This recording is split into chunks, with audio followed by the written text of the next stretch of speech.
I'm so excited about our next panel. We have an incredible group of brand owners with us. We have Christine Chang. She's the co-founder and co-CEO of Glow Recipe.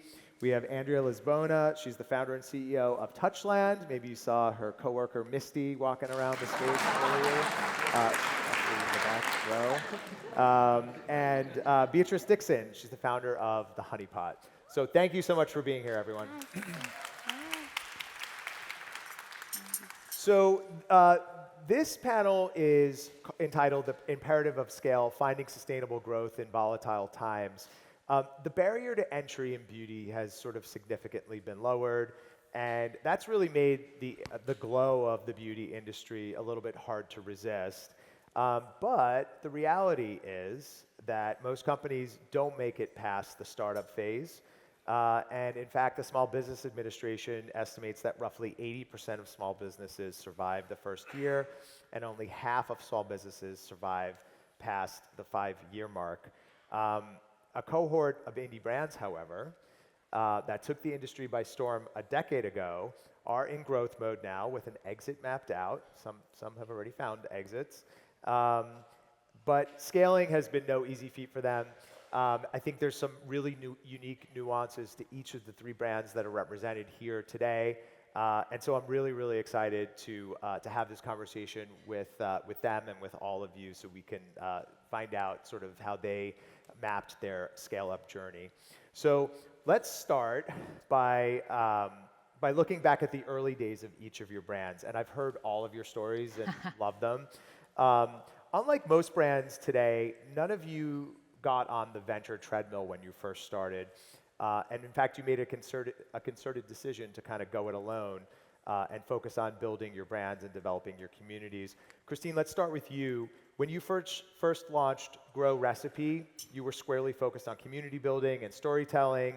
How were you able to break through the noise of the beauty industry without outside investors? So a big catalyst of us starting Glow Recipe was that there was a lot of interest in skincare at the time. Even though before, especially when we were at L'Oreal and I also attended college in the States, a lot of skincare was considered a chore. It was this onerous step you had to go through to get to makeup, which was the fun transformational part. So coming upon a time where people had a burgeoning interest was key for us because I think we were able to present a really educational view. And by that I mean delivering value to the community. I think it's always hard when a brand tries to sell to its community versus being there as a partner. And a lot of the concepts that we introduced at the time were solely focused on education. So for example, the 60-second cleanse, washing your face for 60 seconds with a foam cleanser. That foam cleanser might be something we carried, but at the same time we're delivering a method that could be universal to any product, or patting your skincare in with your bare hands versus using a towel, which we said could be a little bit more risky depending on the skin type, especially in a smaller New York bathroom, where contamination could happen. So we would go through the routine step by step to make sure that people were fully absorbing these fun hacks and tips that felt universal and could apply to any skincare routine. And in that process kind of became a partner in that journey. And that also set us up later, for a few years later, to launch our own line, Glow Recipe, because we actually started with a curation platform on glowrecipe.com before we had the fruit forward brand that you see at Sephora today. I love it. And Andrea, Touchland began as a D2C only brand, but you were extremely disciplined when it came to getting the word out and building demand. Tell us some of the strategies you used in those early days. Yes, so we launched in the US in 2018. We knew that we had to build a brand for the people, and therefore the people has been able to scale us up at the speed that we have experienced. So we started the brand with a Kickstarter campaign to get market validation. I always say we have 2 ears and 1 mouth to listen twice as we talk. And so for us, Kickstarter was great because we were able to, every time that you achieve certain goals, you would ask the community, what do you want? So the first milestone that we did when we met the goal of the campaign was people started asking, I'd love to have accessories for your products, which that's not very traditional for beauty personal care, like to actually dress products. I think we're very familiar with iPhone cases and how do you match the iPhone case to your outfit. And so that's how we started. And then we decided to launch as D2C because I feel like you have to go to retail when the right time comes. And you have to understand your audience. Like, I think Touchland does not have a demographic. It's the beauty of the product is that you can have a grandmother connecting to a granddaughter with the same product, and that's very unique and magic. So for us, really was understanding the community and why did they buy Touchland. Some was for gifting, some was for like matching with their outfit, someone because they felt like it was like a perfume. And so that was very interesting for us, like really understanding.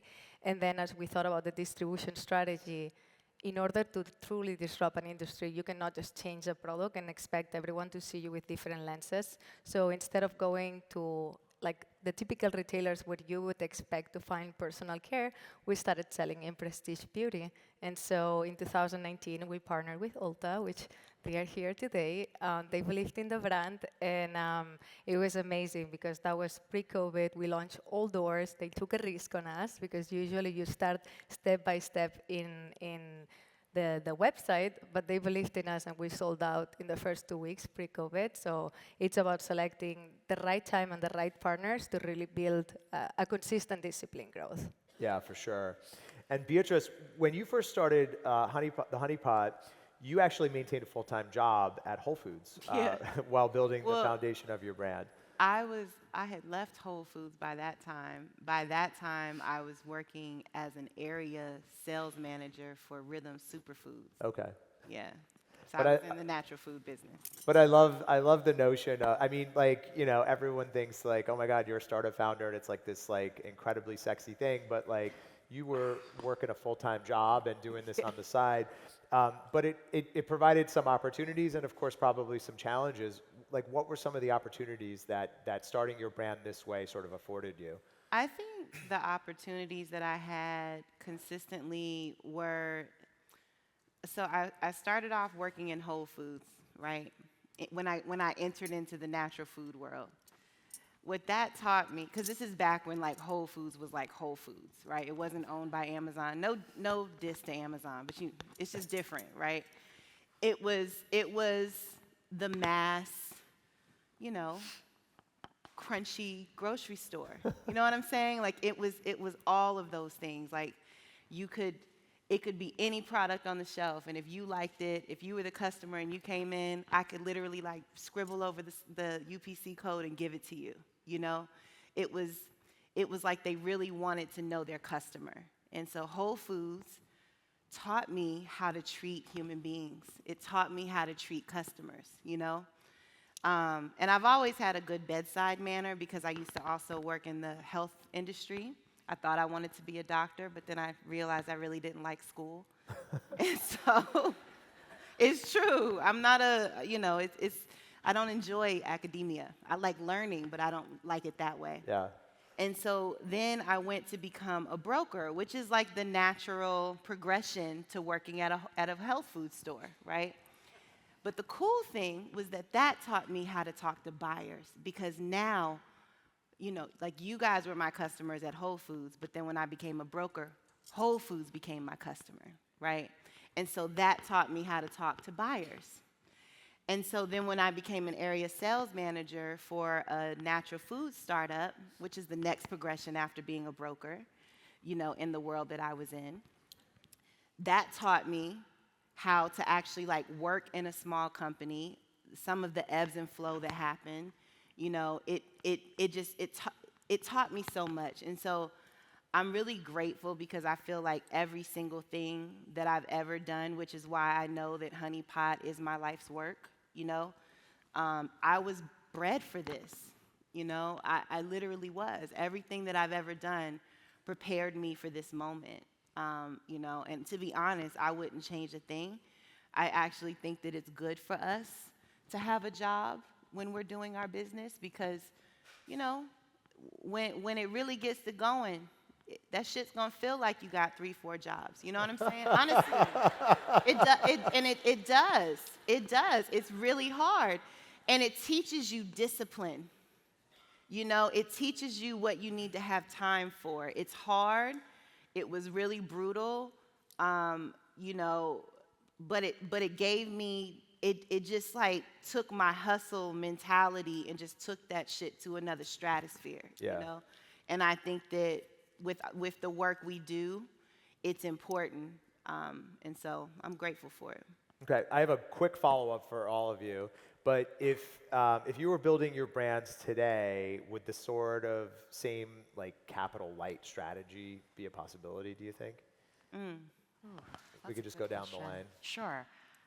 Honestly, I think so. I think it's different in how you construct a community today than it was, of course, when we started 10 years ago. This is our 10th year anniversary, by the way, which has been meaningful Congrats. to our team.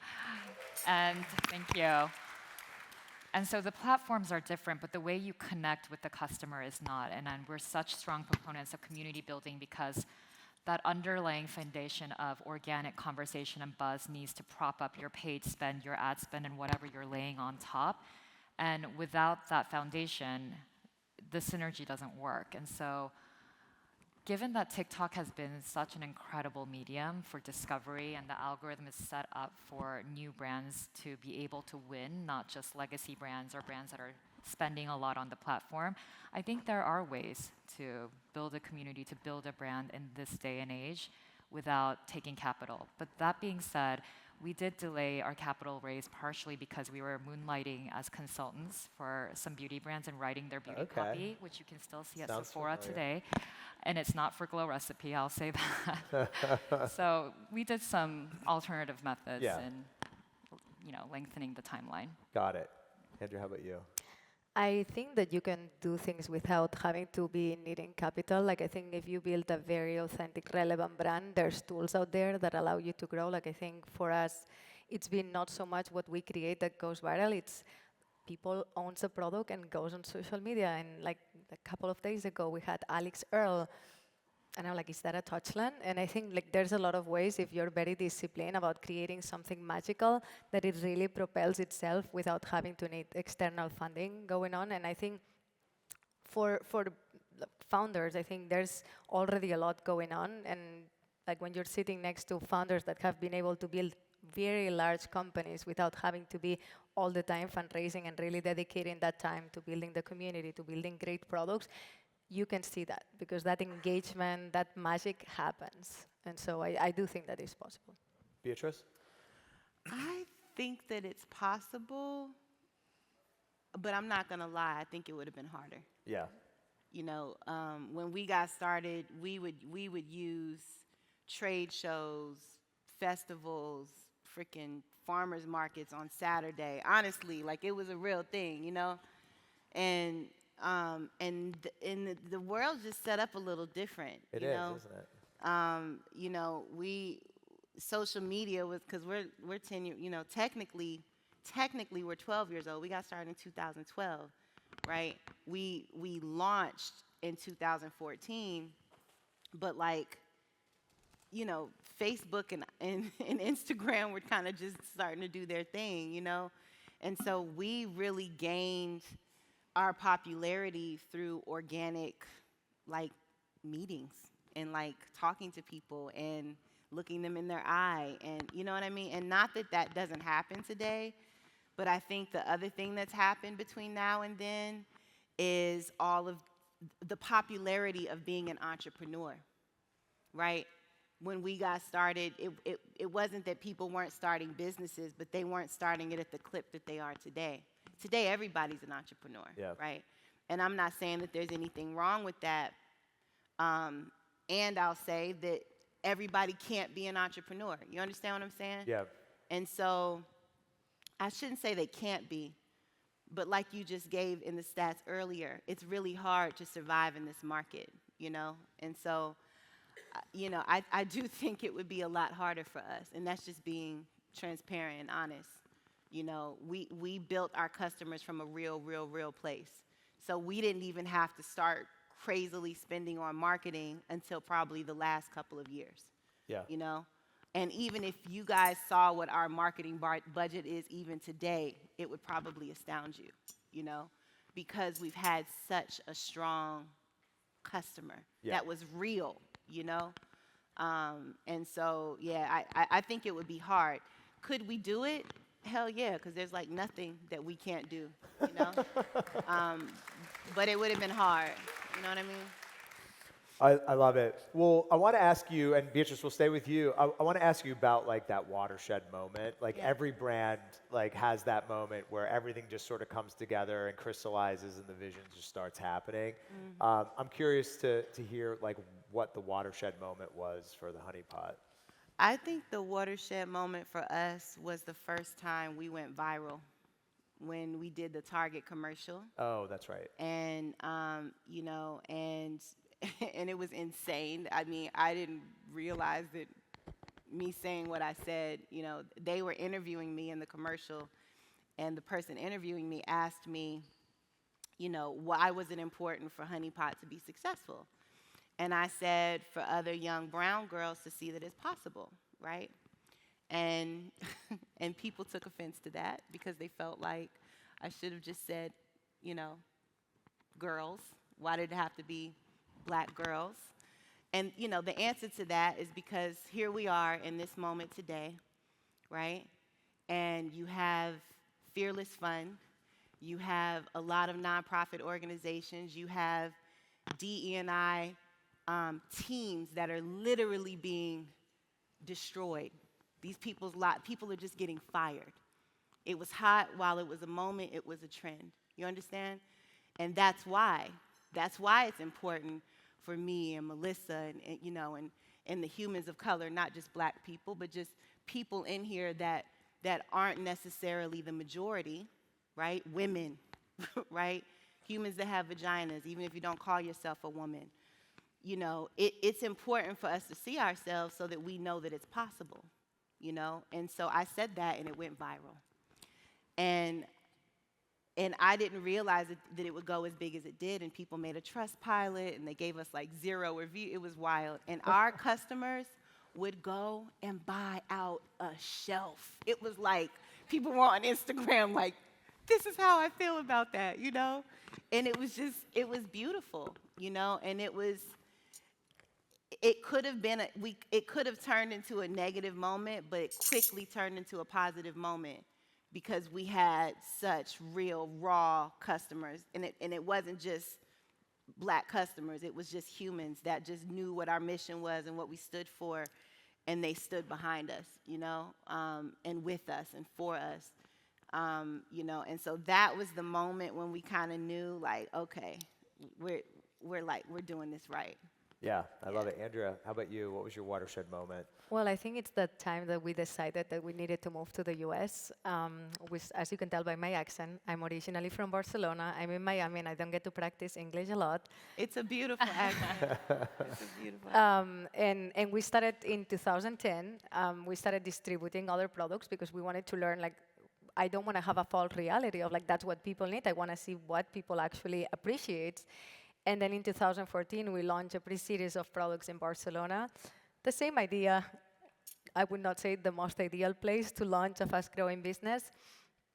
And we went through a process where in 2016, we decided I think like if we want to do something big here, we have to move to the US and launch. And so we pack our suitcases, me and my husband, who is the co-founder of Touchland, and we came with nothing to the US, and we're like, if we made a mistake here, it's gonna be, it's big. Yeah. And so that's when we did the Kickstarter, and it was like 24 hours, and we reached the goal, and we're like, it's worth it. And I think that was the moment that again, it took off immediately. 50% of the backers were from the US, so we're like, we did the right move here. And I think since then, our growth has been really capped at how much can we produce, which everyone says it's a good problem to have. I still say it's a problem. But it's been unreal. Like as you said, being entrepreneurs, it's a very long journey. It's a very tough journey when you feel like you're getting up and growing, something pulls you back again, and it's like, let's go again. So we had a lot of moments of like being pulled back and standing up again, and I think that's the beauty, but I think that's the craziest thing that we did, and I don't think we would be here today if we hadn't decided to move from Barcelona to the US. Glad you did. Yeah, for us, I think it was two. The first, when we launched our in-house brand, which actually didn't come around until 2017. And we've heard often throughout this journey, like having glowrecipe.com, which was the first phase of the business with the curation, slowed you down. It took you longer to launch your own brand. And we always say that was the best education possible when it came to social media, community building, as this brand agnostic presence that curated multiple brands. We were able to really focus on education and connecting with our customers. And then when we were good and ready, we launched Glow Recipe Skincare. And we didn't know how it would go, obviously, but having that first watermelon mask really go viral at the time was just an incredibly humbling experience. And then I think the second was recently our Do You campaign, which is, I think, the industry's first ever anonymous campaign. We selected 10 models without ever seeing them. And it was just really based on their written answers around beauty and how they felt about their skin. And they used organically dewdrops and toner throughout the process, which are our hero products. And during the campaign, which went live and out of home, being able to see a double-digit lift in our hero products while speaking about real skin acceptance and these brand values that really mean a lot to us was eye-opening, because I think people often think speaking about your brand values has to be a separate thing from commercial activity. And I think the fact that you can intertwine the both in an authentic, engaging way is meaningful. Yeah, for sure. Let's jump ahead a little bit to distribution. So one of the biggest levers to beauty brand scale up is growing your distribution, and especially here in the U.S., partnering with a major Big Five retailer is sort of like the gold standard for scale up. But if you don't do it carefully, it could spell doom for a brand that's really not well equipped for the challenges that come with it. So I want to know, how did each of you decide where and when retail growth made the most sense, and what are a few of your biggest learnings? Yeah, so I can start. We launched with Sephora right off the bat in 2017. The moonlighting consulting thing actually led to a partnership with them because we were working on a brand that was at Sephora at the time. And being able to launch in all doors in the next big thing wall was incredible because of the amount of awareness it gave us. And it became this flywheel of that awareness feeding our D2C and then using our D2C to educate and sending people back to Sephora. And I think the biggest couple of learnings throughout this process is that your buying partners or your merchants are human beings, right? They see thousands of brands a year. They have dozens of brand partners, and it is your job as a founder or brand person to really inspire them. What is the why behind the brand? You're not in beauty because the margins are great and it's a profitable kind of business. You're in beauty because you love it. Why? What does your brand offer that no one else does? Why are you using this ingredient and why do you feel it's right?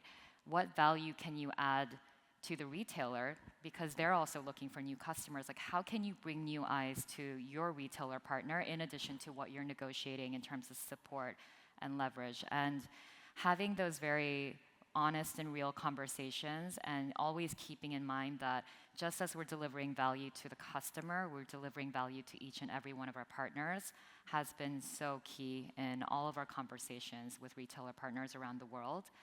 And then second piece, I'm sure everyone here will agree, your operations department has to be strong.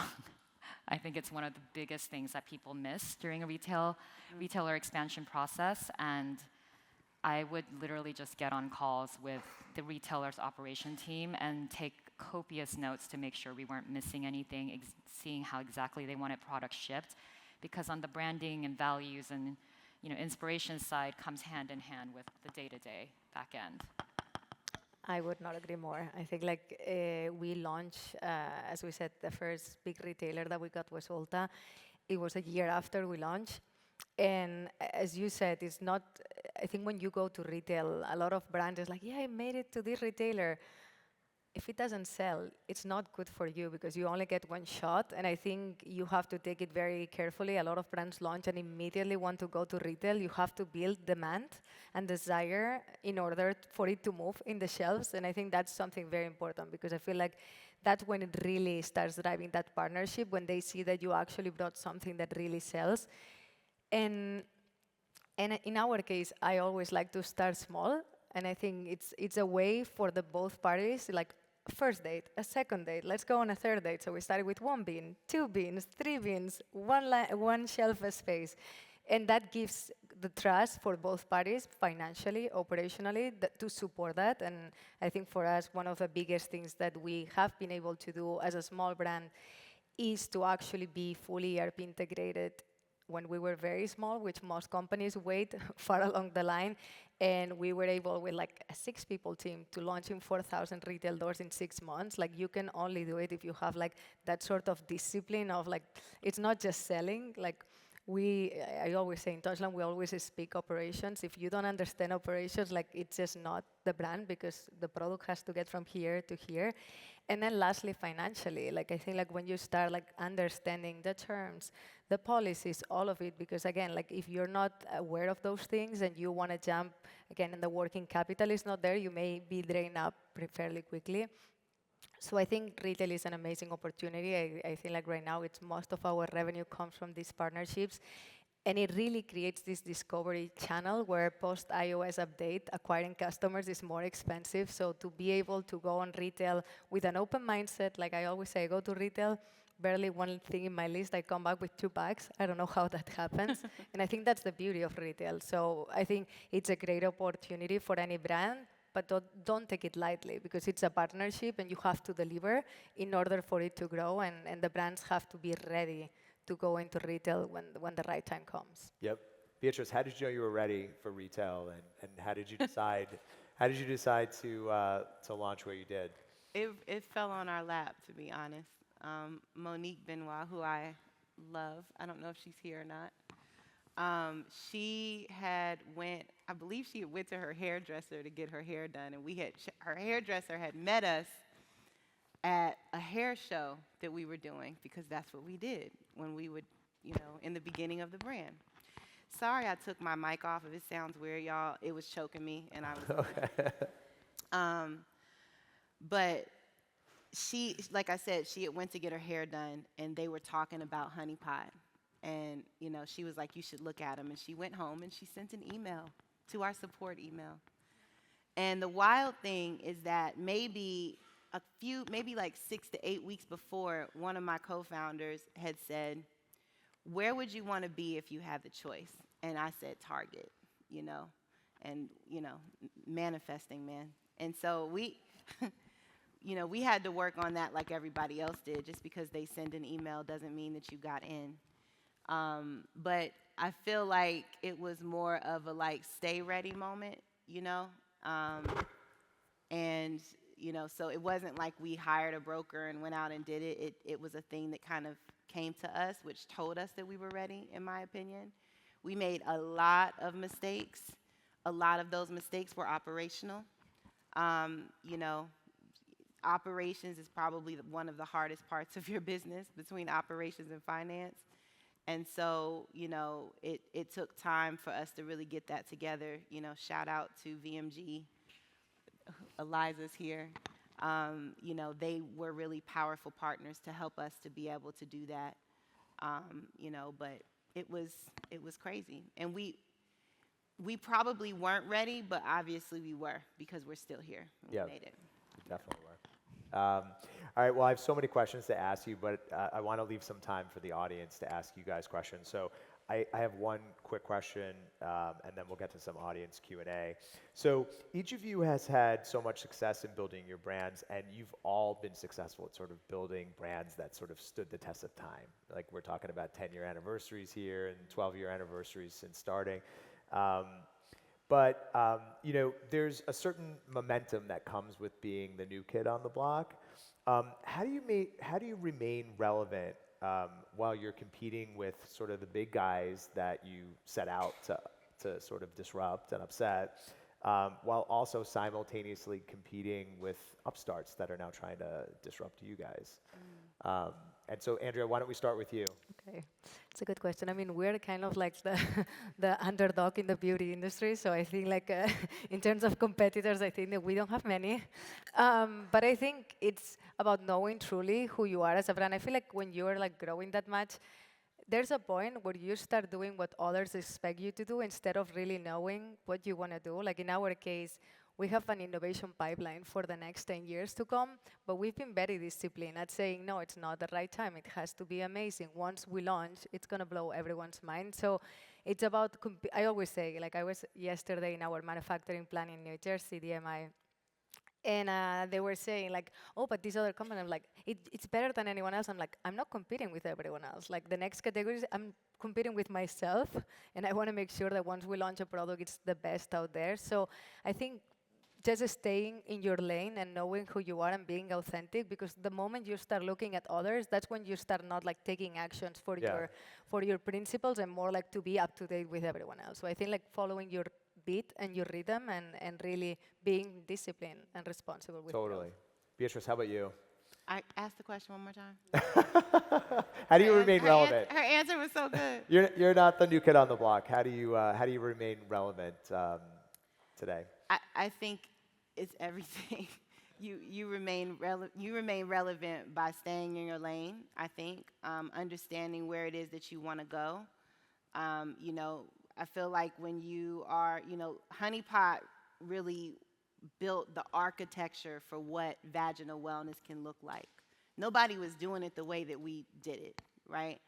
But the beautiful thing is that we showed that it's possible.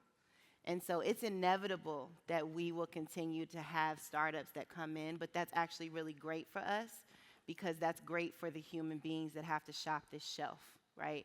It should be more clean brands. It should be more organic cotton. It should be, you know, and so I think having a state of mind that comes from abundance and making sure that you're not coming from a place of lack and having fear.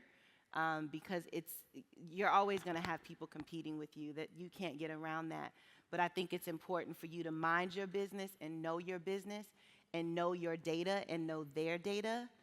And, you know, and to keep innovating, not line extensions, but actual real, pure, like real innovation. So you can continue to keep ahead of the curve, right? Especially if you're the one that helped to create a curve, you know? But yeah, that's what I would say. Exactly the same thing. I think you up the ante each year, but your own ante, right? So we're customer and community obsessed at Glow. So the first year we were launching our own line, we had a mandate to our customer care team to answer every single comment and every single DM within 24 hours. And then the next year, when we had more resources, we created a Glow Gang ambassador program. And then we did the Do You campaign. Like each year, we're thinking about how to outdo ourselves versus the competition per se, because I totally agree with Beatrice that the more the better and more choices for the customer. It's all a good thing, but at the same time, you exist for a reason. You created the curve for a reason, so you should stay true to that. Totally. So the clock is out, but my watch says we have a minute, so we can do some questions. So we have a question up here. I think we have time for one question.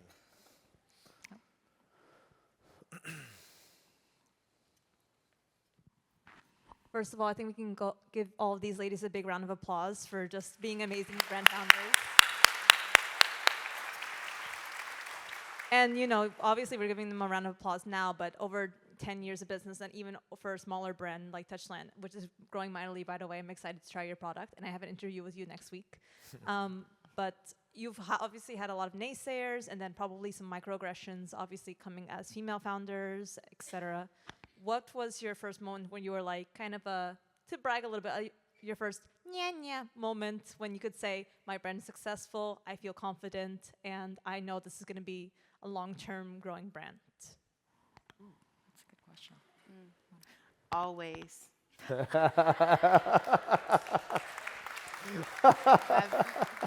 I've always felt that way. I remember I was doing an interview on TV, I won't say who, and she asked when we hit success, and I said the moment that we got started, right? And she corrected me. She's like, no, that's what, and I'm like, that's how I felt. I feel like the moment that you decide that you're going to do something, and I'm not saying this shit to sound cool. I really feel this way. I believe in myself and my ancestors and my products and the things that we do to a biblical level. And so, you know, it's like a religion for me.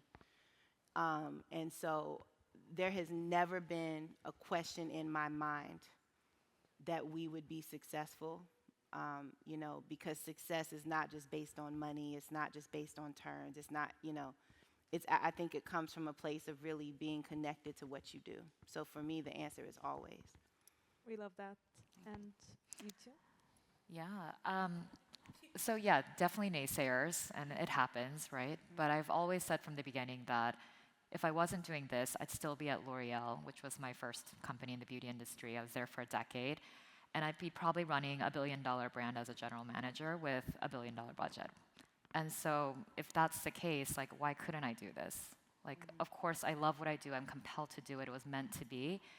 But either way, I would have been in the beauty industry making big moves. So it's kind of similar. I feel like there might be criticism and detraction, but that's, separate from what I know I can do.